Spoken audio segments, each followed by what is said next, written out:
Hi, I'm going to talk about being afraid to purchase a home. I know that sounds weird, huh? Everybody thinks, want to buy a home, it's exciting, it's cool.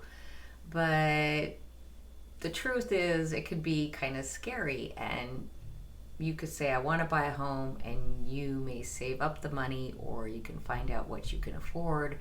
But taking that next step is so scary. We put these limits on ourselves.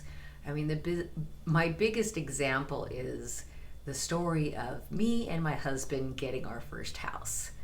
We had first had lived in San Bernardino, California, and the mortgage people said you can afford 110,000, which is not much for California. And the realtor showed us this falling apart old 100-year-old house that was literally obviously a teardown. It was just awful, and we're like, we can't afford a house with 110,000. So I think we might have bumped it up to maybe 125 or 150, probably 150. And then there was another house that was a 2-story, and I was just like, I always was raised in a 1-story. I can't live in a 2-story. So I was like self-limiting myself, going, I can't do 2-story. I'm not used to that. And it was really awkward. I was like stopping myself from getting to my dream home because of my limited belief of thinking I had to have a 1-story because I was raised in a 1-story, and a 2-story was different, and I couldn't handle that. So moved on, and the realtor found us a 1-story house, and it had a nice yard. It was an older home, and it was a small home, but it was cute and it's perfect, and I loved it. It had one issue, and that issue was it only had one full bath. No half bath, just only one full bath. And my husband's like, no, I can't do that. And I'm like, we will just build another full bath. And he's like, no. And years later, he tells me that, a lot of it was he was afraid to make that purchase. So him limiting his own belief, saying, I gotta have 2 bathrooms, instead of saying, we can work through having 1 bathroom until we build another bathroom, was his own limiting belief that stopped him from purchasing that home. So eventually we had moved to Vegas, where housing was, a little bit more reasonable, and we were living in an apartment. And I was looking at houses. He's like, yeah, we could afford like 160.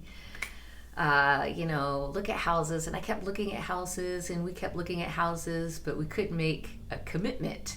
And ultimately, it's because he said he was afraid, and from a monetary point of view. And me, I wasn't making a commitment either, because I was like, well, I don't know, I don't know about this and I don't know about that. And the only reason we ended up actually saying, okay, we're going to buy a house, is because we got into the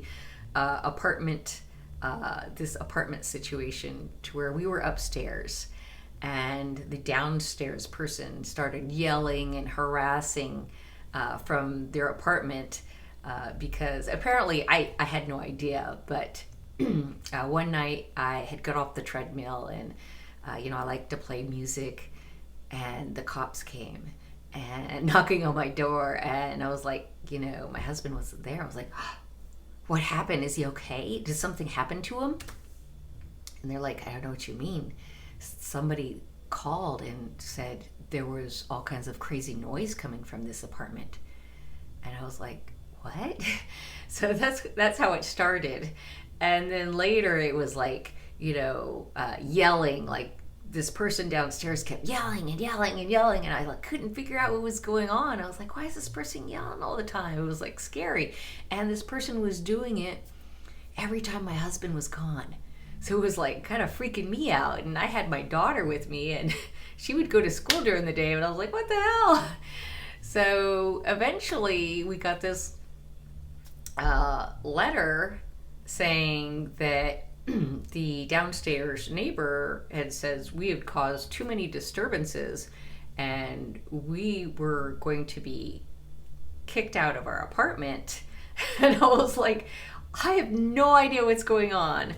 But before that happened, like right when that happened too, around that time, I don't remember it was before or after, this person was like pounding balls at the top, up at their ceiling to, I kept thinking, why is he pounding balls at the ceiling? So it was all this horrible harassment. And finally they were saying, well, this person's upset. This downstairs person is upset because you play your music too loud and you're making all this noise. You're using, I was being called out for using my garbage disposal. So apparently my garbage disposal was causing issues.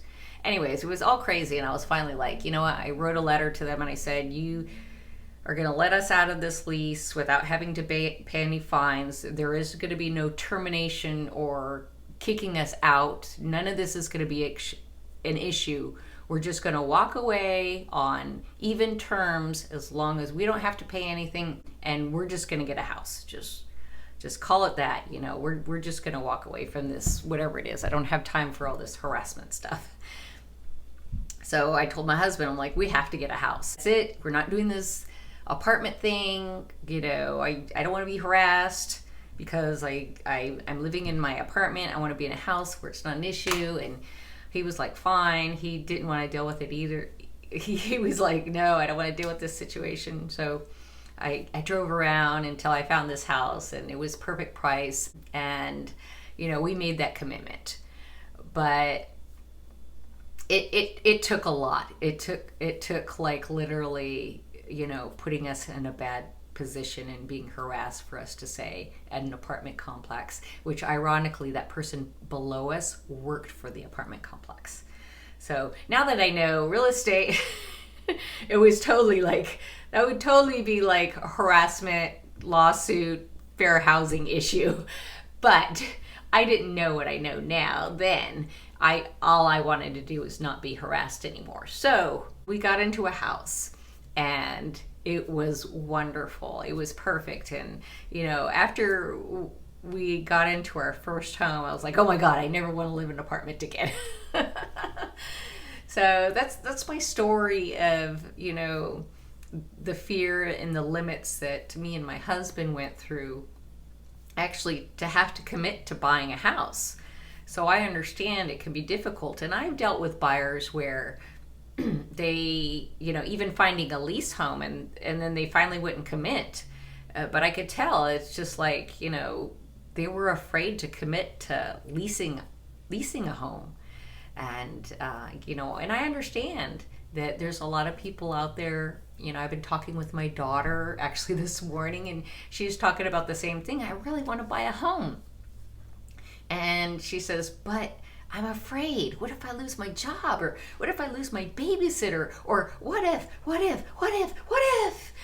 And I was thinking, wow, I totally get it.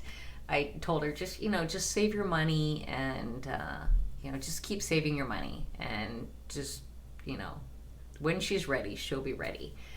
I understand I can't convince you when the right time is or when it's going to be okay or when you're going to be not afraid to jump or make that step into leasing a home or purchasing a home. It is gratifying and wonderful. It's scary, yes. And sometimes people are worried about financial stability.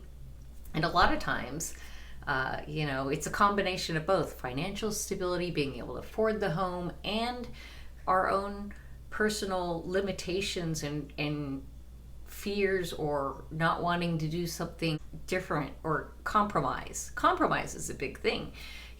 We can afford sometimes, that are a lot of us, we can only afford so much in a first house or in any home. And we have to have like a come to Jesus with ourselves, as some people say.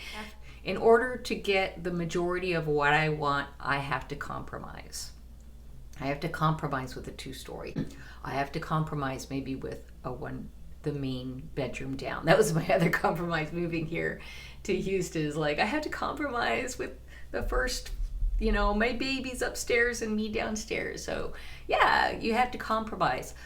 You may have to compromise with a electric stove instead of gas, because California, like, everything's gas. I'm like, I can't live without gas stove or a gas stove top. So there's all these things. It's like, I want a pool, but there's a compromise. And, you may want this particular location, but you may have to compromise size and space, or, you have to work it out. You have to figure out what are the most important things that you want, and come to the point to where you can say, I may have to compromise this to have this. And figuring out what things are most important to you. And it is, and I've been through this emotional. I've been like, I want to live here. Oh, but I like that. And I'm still that way. I see a lot of homes all over. There's a lot of cool places to live, but finding the right place to live and where can be challenging. I'm almost saying my words funny. Anyways, as a real estate agent, I don't have a problem taking you to many cities or areas until you find the right location, because sometimes you don't know. Sometimes you literally gotta go there and gotta go there and gotta go there before you realize you want to be exactly where you were to begin with, in that same area. That's okay. I did that too. But yeah, choices, they're tough, especially when you're going to buy a house. And I think the more you learn, going to that mortgage lender and understanding the money you need to save and how much you can afford, and being confident and comfortable if you have other people you're purchasing with, like your spouse or partner or family member or friends, you can come to that agreement on what you want, where you want it, what you will compromise to get certain things. That will make a huge difference. And I think that my experience through purchasing homes, wasn't the best, because, like, what if we didn't get harassed in our apartment? Would we have ever purchased a home? Oh, I'm